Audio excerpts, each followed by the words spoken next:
समय समय एक संसाधन, इस टॉपिक को आज हम लोग कंप्लीट करेंगे। तो एक संसाधन के रूप में समय एक सर्वाधिक महत्वपूर्ण साधन है, यानी हमारा टाइम हमारा बहुत ही एक सर्वाधिक महत्वपूर्ण साधन है। समय की अवधि सबके लिए समान होती है, भाई 24 घंटे सभी को मिले हैं। समय का उपयोग प्रत्येक व्यक्ति अपनी इच्छा अनुसार करता है। हर इंसान अपने समय का उपयोग अपनी मर्जी के अकॉर्डिंग करता है। समय व्यवस्थापन सफलता का मूल मंत्र है। अगर हम सही तरह से समय का मैनेजमेंट कर लेते हैं तो वो हमारी समय सफलता का मूल मंत्र है। समय को धन की संज्ञा दी गई है, परंतु खोया हुआ धन तो प्राप्त किया जा सकता है, पर जो बीता हुआ समय है उसको हम वापस नहीं ला सकते। तो लेकिन खोया हुआ समय किसी भी स्थिति में प्राप्त नहीं किया जा सकता। पारिवारिक लक्ष्य को प्राप्त करने के लिए गृह व्यवस्थापक ही नहीं बल्कि प्रत्येक व्यक्ति को समय व्यवस्थापन का ज्ञान होना बहुत जरूरी है। समय का महत्व सदैव से चली आ रही है। आनंद व सुखमय जीवन के लिए आवश्यक है कि हम समय के साथ चलें, इसका अधिकतम उपयोग करें। समय से कार्य करने वाले मनुष्य थकान का अनुभव नहीं करते हैं, यानी आप टाइम टू टाइम अपना काम करोगे तो आपको थकान का अनुभव नहीं होगा। स्वस्थ जीवन व्यतीत करेंगे। समय पर कार्य कर लेने से किए जाने वाले कार्य की गुणवत्ता श्रेष्ठ होती है। ऐसे व्यक्तियों के अपने कार्य क्षेत्र और समाज में प्रतिष्ठा बनी रहती है। समय अर्थ और प्रकार। समय एक महत्वपूर्ण साधन है, इस तथ्य से हम सभी भली भांति अवगत हैं। यदि आपसे समय का अर्थ पूछा जाए तो संभवतः आपके मन में घड़ी की सुइयों से चलने वाला समय ध्यान में आएगा। समय का मापन सबसे आसान है, परंतु उसको समझना बहुत ही कठिन है। हम देखते हैं कि व्यक्ति को समय का आभास के खो जाने पर होता है। समय के सदुपयोग से व्यक्ति पूर्व निर्धारित लक्ष्यों को बिना किसी बाधा के प्राप्त कर सकता है, यदि तब उसके व्यवस्थापक को याद रखना चाहिए। समय के विभिन्न प्रकार भी हो सकते हैं, आइए जानते हैं। गुणवत्ता समय।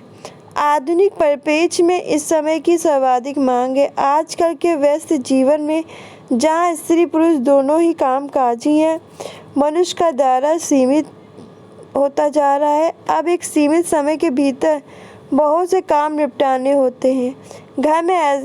ऐसे में घर परिवार को समय देना मुश्किल होता जा रहा है। गुणवत्ता समय का तात्पर्य उस समय से है आप पूर्णतः अपने परिवार को देते हो। उदाहरण के लिए सप्ताह में बच्चों को घुमाना, सिनेमा, पिकनिक आदि ये समय केवल मौज मस्ती ही नहीं बल्कि भावनात्मक जुड़ाव व आपसी प्रेम व सौहार्द का भी प्रतीक है।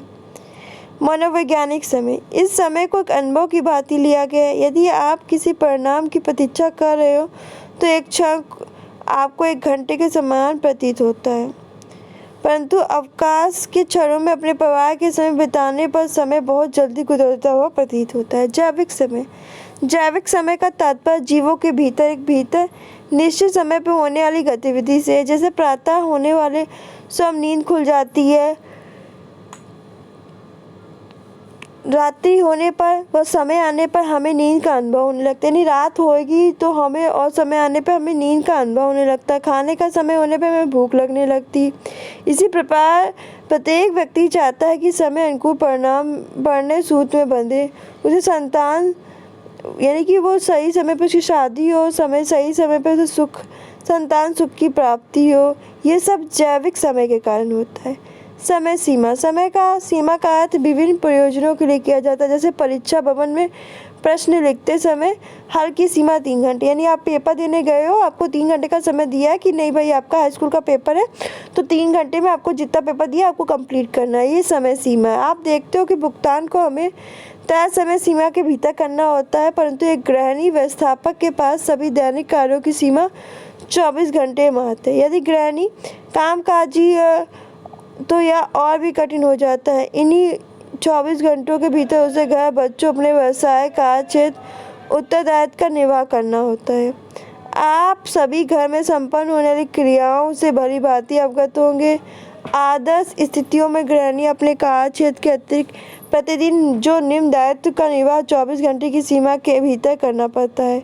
घर की स्वच्छता, सजावट, परिवार की भोजन की व्यवस्था, परिवार की सदस्यों की देखभाल, शैक्षिक विकास पर ध्यान, पारिवारिक बजट, परिवार की आर्थिक स्थिति का ध्यान, निवेश का ध्यान देना, सामाजिक व धार्मिक कार्यों में प्रतिभागिता, परिवार के सदस्यों को मार्गदर्शन देना, पारिवारिक सदस्यों के स्वास्थ्य का ध्यान रखना, स्वयं की देखभाल। पारिवारिक जीवन चक्र की कुछ विभिन्न अवस्थाओं में समय की मांग होती है। देख लेते हैं क्या क्या होती हैं। जैसे देखिए क्या होता है, जो हमारे पारिवारिक जीवन चक्र में है, तो जो विभिन्न स्टेजेस होती है, तो उसमें हमें समय की मांग होती है। जैसे देख लेते हैं कि कार्य और मनोरंजन के समय में उपयुक्त संतुलन के महत्व का निर्धारण, यानी हमें कार्य जब करना है और हमें मनोरंजन करना है, तो इसमें हमें एक अच्छा सा समय का संतुलन का निर्धारण करना होगा। समय व गतिविधियों की योजना बनाते समय परिवार के सभी सदस्यों का ध्यान रखना होगा। समय और जो गतिविधियाँ की योजना बनाते समय हमें परिवार की जो सभी सदस्यों का हमें ध्यान रखना होगा। वस्तुओं के चयन, योजना के क्रियान्वयन हेतु समय का मूल ध्यान रखना होगा। घरेलू क्रियाओं में समय मूल्य को कम करने का प्रयत्न करना होगा। यदि स्त्री कामकाजी है तो तय करना होगा कि अधिक आवश्यक क्या है। बढ़ते बच्चों के साथ समय बिताना, कैरियर में आगे बढ़ना हेतु उस समय का उपयोग करना चाहिए। ये कामकाजी स्त्री जो कि गृहिणी भी है, उसके लिए सर्वाधिक दुविधा का समय होता है, क्योंकि एक ही समय के भीतर से उपयुक्त विकल्प चयन करना होता है। यदि वह परिवार चुनती है तो कार्य क्षेत्र में उसकी उन्नति का कार्य बंद हो जाता है, जो एक प्रकार से उसकी योग्यता और क्षमता का ह्रास है। यदि स्त्री उस विशेष समय को कैरियर हेतु समर्पित करना चाहती है तो उस परिवार के साथ समय न बिता पाने का अपराध बोध सदैव सताता रहता है। यदि यह एक ऐसी समस्या जिसका स्थायी हल संभव बहुत कम कामकाजी महिलाओं के पास है। यहाँ पर पारिवारिक जीवन चक्र की हम विभिन्न अवस्थाओं में गृहिणी की समय की मांग को समझना है, इसलिए आवश्यक है कि पूरे दिन में समय की अवधि हमें 24 घंटे ही है। प्रथम अवस्था में परिवार की आरंभिक अवस्था होती है। जो प्रथम अवस्था होती है परिवार की आरंभिक अवस्था होती है। आधुनिक परिपेक्ष में यदि परिवार को एकांकी और स्त्री को कामकाजी मान लिया जाए तो समय की खपत अधिक होती है। वे बहुत से कार्य जो संयुक्त परिवार में मिल बांट के संपन्न किए जाते हैं, एकांकी परिवार में स्वयं अकेले करने पड़ते हैं, जिससे समय की खपत बढ़ती है। जो सेकंड अवस्था है, शिशु आगमन की अवस्था में समय के उपयोग में अधिकतम उछाल आता है। विभिन्न तथ्यों से हमें स्पष्ट होता है कि घर में बच्चों के आने से समय की मांग सर्वाधिक प्रभावित होती है। 1 वर्ष से छोटे बच्चों की देखभाल के लिए हमें 5 घंटे 41 मिनट का समय लगता है। धुलाई कार्य के अतिरिक्त अन्य कार्यों में प्रतिदिन लगभग 2.8 घंटे समय व्यतीत होता है। 2 वर्ष से छोटे बच्चे सहित परिवार के सदस्यों की देखभाल में प्रतिदिन 3.5 घंटे खर्च होते हैं। अन्य अध्ययन से हमें ज्ञात होता है कि 2 वर्ष से छोटे बालक सहित परिवार के सदस्यों की देखभाल में प्रतिदिन 2 से 8 घंटे व्यय होते हैं। हमें यह बताना बहुत जरूरी है कि उपयुक्त सभी आंकड़े पश्चिमी देशों पे हुए अध्ययनों पर आधारित हैं। संस्कृति, पालन पोषण के तौर तरीकों का कारण भारत जैसे देशों में बच्चों की देखभाल पे लगने वाले समय वृद्धि हो सकती है। इस प्रकार समय की मांग संकुचित परिवार की अवस्था आने तक उच्च से मध्यम रहती है। संकुचित अवस्था आने पर समय की मांग तुलनात्मक रूप से कम हो जाती है। समय व्यवस्थापन क्रिया, यह सर्ववादित है कि समय एक सीमित साधन है। समय अमूल्य है। एक अच्छा व्यवस्थापक को उचित समय प्रबंध का ज्ञान होना चाहिए, यानी एक अच्छे व्यवस्थापक को सही उचित समय का प्रबंध का ज्ञान होना बहुत जरूरी है। समय व्यवस्थापन से सभी कार्य समय पर समुचित तरीके से हो जाते हैं। इस उपलब्ध गुणवत्ता समय में परिवार के सभी सदस्य एक दूसरे से जुड़ते हैं, संवाद के माध्यम से एक दूसरे का सुख बांटते हैं। पारिवारिक लक्ष्यों को किस प्रकार प्राप्त किया जाए इस पर चर्चा करते हैं। यह भी तभी संभव हो सकेगा जब गैर व्यवस्थापक अपने समय को सुनियोजित प्रकार से विभाजित करता है। यही समय व्यवस्थापन प्रक्रिया है। समय व्यवस्थापन प्रक्रिया को हम इस प्रकार देख सकते हैं। परिवार में होने वाली जो विभिन्न क्रियाएं उपलब्ध समय के बीच अनुकूलतम समायोजन व इसके लिए जो प्रक्रिया प्रयोग में ली जाती है उसे हम समय प्रबंधन या टाइम मैनेजमेंट प्रक्रिया कहते हैं।